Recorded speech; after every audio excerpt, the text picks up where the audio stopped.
Здравейте, потребители на YouTube! Аз съм Стика и сега ще ви покажа как да си направите покрив на къщата.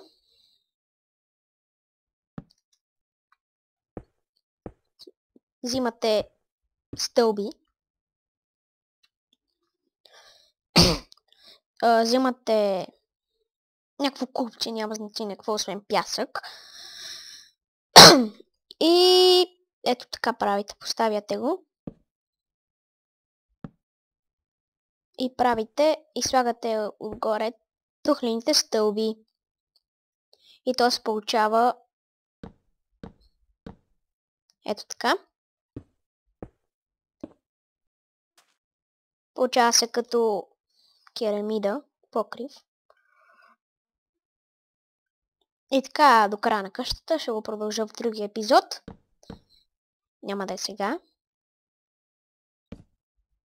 Защото много гигабайти ще ми е клипчето. Като коментар напишете ми, моля ви се, от Фрапса как да си направя клипчето да не ми е толкова тежко, защото на мен ми прави по 40 гигабайта.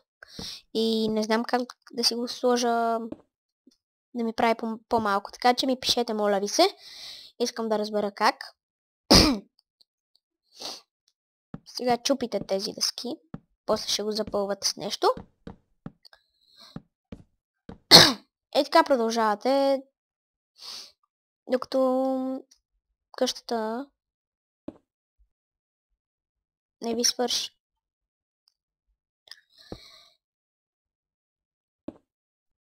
Към краищата вече го променете малко. Сложете дърво, сега ще ви покажа. Запълнете го с такива тухли, само че извинете, че кашлям. Ето тухли от Ада. Ето такова го запълнете. Аз ще го направя до половината и ще спра записването. Гледайте да няма много грешки, защото ще ви се обърка всичко. Е така. Така.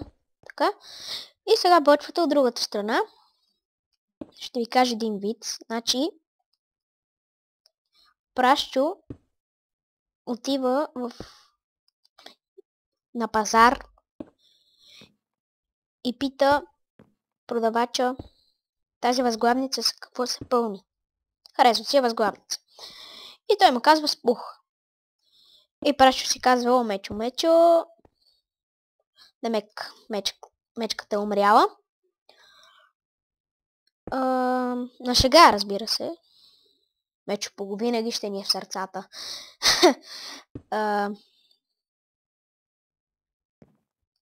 Слагайте го много внимателно, защото целият труд ще отиде на вятъра. Това беше от мен. Абонирайте се в YouTube канала ми. То е Стика Крит. Чао!